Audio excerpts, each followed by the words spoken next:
Oke teman-teman semua, apa kabar di hari ini yang luar biasa?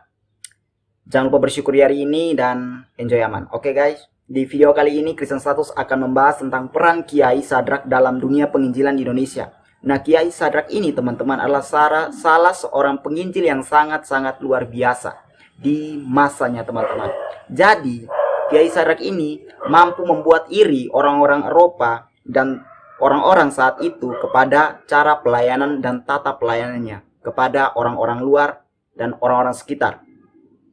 Nah teman-teman, mari kita langsung saja masuk ke siapa Kiai Sadrak ini. Oke teman-teman, let's go. Nah teman-teman, jadi Kiai Sadrak adalah seorang penginjil Indonesia yang dibaptis oleh salah seorang misionaris Eropa. Kiai terkenal dengan cara melayaninya, yaitu mampu menggabungkan adat Jawa dan menggunakan bahasa Jawa ke dalam pelayanannya, seperti mengubah doa Bapa Kami dengan bahasa Jawa. Dan selain itu, Kiai Sadrak ini juga melakukan berdebat dengan orang-orang dengan maksud tujuan menarik orang-orang itu masuk ke agama Kristen.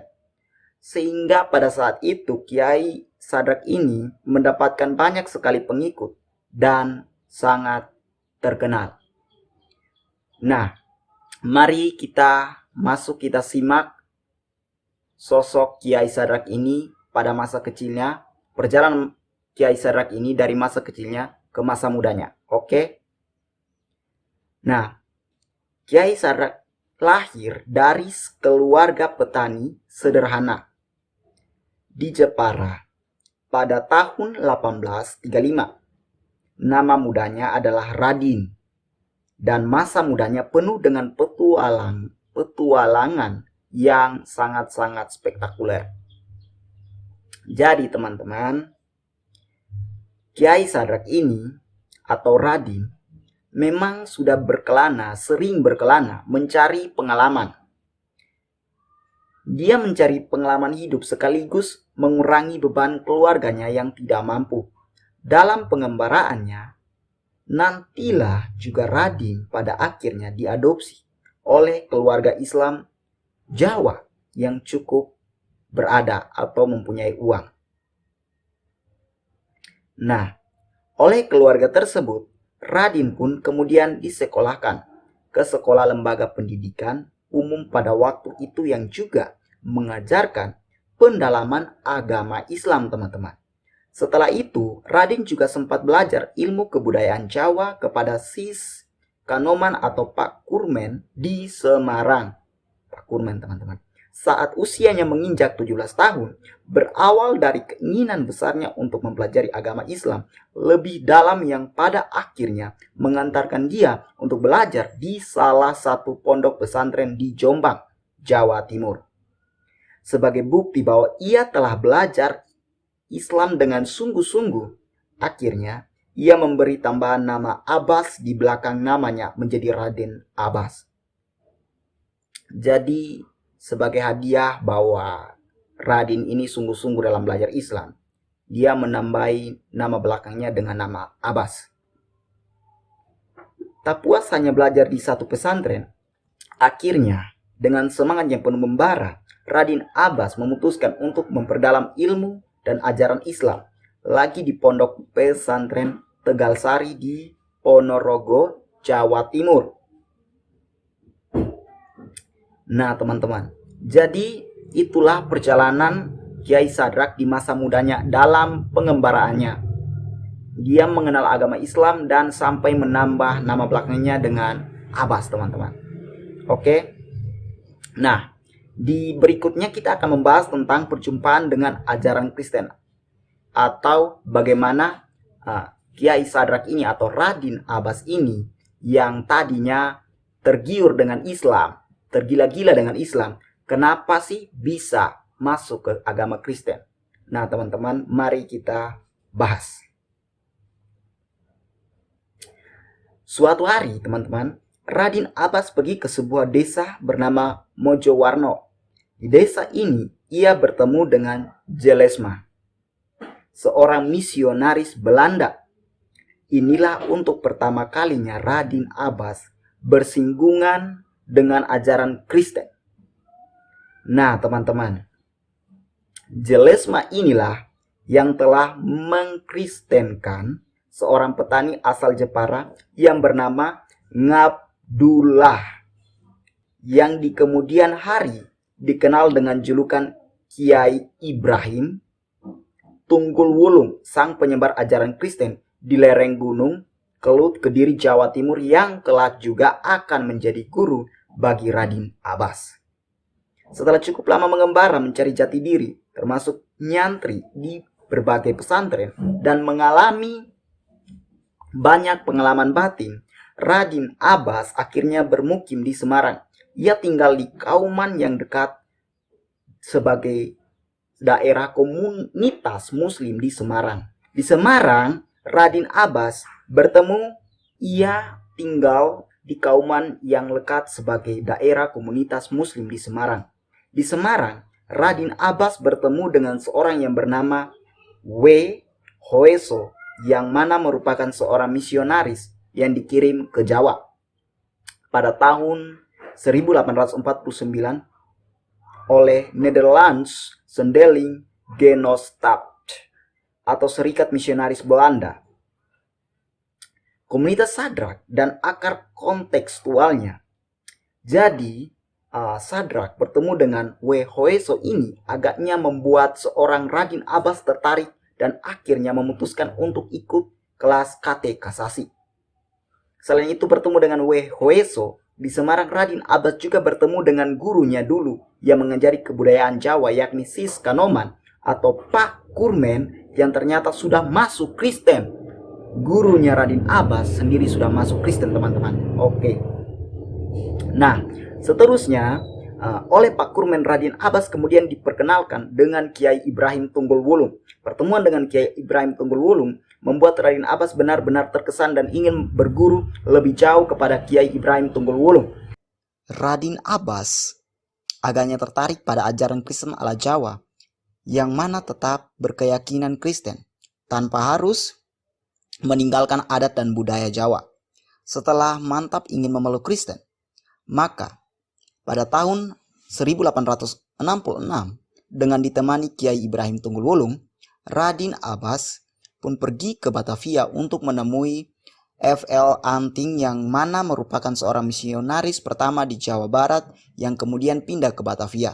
Dan pada akhirnya pada 14 April 1867, Radin Abbas dibaptis oleh Mattheus Taver, yang merupakan seorang pendeta De Protestants Kerk in Netherlands, yang dimana sekarang Gereja Protestan Indonesia, dan menerima nama baptis Sadrak. Nama baptis Sadrak yang disematkan mengacu pada Sadrak dalam kitab Daniel, yang mana merupakan penentang penindasan Raja Nebukadnezar dari Babilonia. Semangat ini tampaknya sejalan dengan Radin yang menentang penghilangan identitas kejawaannya dibanding menjadi Kristen dengan budaya religiositas ala Eropa yang dibawa Belanda. Nah, jadi itu adalah bagaimana tentang perjalanan Kiai Sadrak ini sampai ia bertemu dengan misionaris dari Eropa sehingga ia dibaptis. Dan ia tertarik dengan Kristus, ia tertarik dengan agama Kristen. Oke teman-teman, mari kita masuk ke dalam pelayanan Kiai Sadrak, yang oleh karena pelayanannya ini banyak disukai oleh orang-orang. Dan dia sampai terkenal dan diadili dan ditangkap pada saat itu. Oke. Nah, pasca dibaptis dan sudah resmi masuk ke Kristen, Radin Abbas pun mengubah namanya menjadi Sadrak Radin. Sejak saat itu ia pun akhirnya pergi keliling Jawa untuk mensiarkan ajaran agama Kristen. Cara Sadrak Radin dalam mensiarkan agama Kristen pun berbeda dengan para penginjil Eropa lain. Sadrak Radin menyebarkan ajaran Kristen dengan cara mendekati para penduduk dengan budaya Jawa, bukan tafsir kitab yang ortodoks yang melarang ini dan itu. Selain itu, ia pun juga sering melakukan tanding debat di depan umum, teman-teman. Jika Sadrak Radin kalah, maka ia akan kembali ke ajaran sebelumnya. Tetapi Sebaliknya, jika ia menang, maka ia menuntut lawannya untuk tunduk kepadanya dan memeluk agama Kristen. Pendekatan perdebatannya pun menggunakan ilmu-ilmu kebudayaan Jawa, ilmu-ilmu yang dipelajarinya di pesantren dan juga ilmu ajaran agama Kristen. Sinkretisme inilah yang menjadi kunci sukses daripada Sadrak Radin. Ia membuat banyak orang mengikuti ajarannya. Sadrak Radin berhasil meyakinkan banyak orang-orang bahwa menjadi seorang Kristen tidak perlu meninggalkan kejawaannya. Orang tak perlu khawatir bahwa kekristenan akan berkontradiksi dengan tradisinya. Nah, teman-teman, jadi pada saat itu Raden Abbas ini atau Sadrak sangat-sangat terkenal dan sangat-sangat disukai oleh orang-orang, teman-teman. Jadi Eropa, misionaris Eropa, orang-orang dari Eropa pada saat itu iri kepada Raden Abbas ini, teman-teman. Maka daripada itu mereka menyusun rencana agar menangkap Raden Abbas. Nah, jadi mari kita simak bagaimana bisa terjadinya Raden Abbas ini ditangkap. Ketenaran Sadrak mendorong berdirinya komunitas Kristen Sadrak di Karangsio, sekitar 25 km dari Puwerojo. Lembaga keagamaan dikelola seperti sebuah pesantren. Ia kemudian mendapat nama belakang baru, Supranata.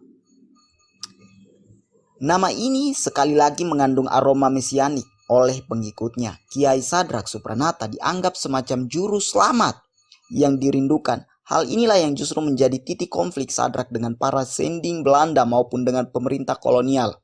Berapa sending di Jawa maupun yang berpusat di Belanda, misalnya Leon Cacet, rajin menulis laporan bahwa Sadrak dan orang-orang Kristen yang pimpinnya belum hidup menurut ajaran Kristen yang benar atau istilah lainnya bidah. Mereka melihat ajaran Kiai Sadrak ini sesat karena menggabungkan ilmu-ilmu kejawaan dan kepercayaan lokal lainnya dengan kekristenan. Sebelum lagi pemerintah kolonial mencurigai adanya bau-bau pemberontakan dalam kiprah Kiai Sadrak. Nah, jadi sampai akhirnya mereka mendesak pemerintah kolonial Belanda untuk menangkap sang kiai. Karena Kiai Sadrak ini sudah sangat-sangat melonjak namanya di mana-mana dan disukai di mana-mana. Tahun 1882, mereka berhasil mendakwa Kiai Sadrak sebagai penghalang program vaksinasi cacar yang sedang digalakan pemerintah. Sadrak kemudian ditahan di penjara Kutoarjo selama 21 hari sampai kemudian dibebaskan karena bukti-bukti yang meragukan. Sebelum lagi terdapat laporan bahwa kebaktian-kebaktian di Karangyoso dilarang dan dihalang-halangi oleh polisi, teman-teman. Jadi Kiai Sadrak ini dia sempat dimasukin ke penjara tapi belum terdapat bukti-bukti yang kuat. Jadi polisi pun masih ragu untuk menangkap Kiai Sadrak ini, tapi dia sempat masuk ke dalam sel itu selama 24 hari, teman-teman. Oke, jadi ini saja dari Kristen Status dari channel terbaik kita. Teman-teman, jika punya pertanyaan, jika punya masukan dengan Kiai Sadrak ini atau Raden Abbas ini, jangan lupa tinggalkan di kolom komentar. Jangan lupa subscribe dan jangan lupa like video ini. Oke? Tuhan Yesus memberkati. Salam.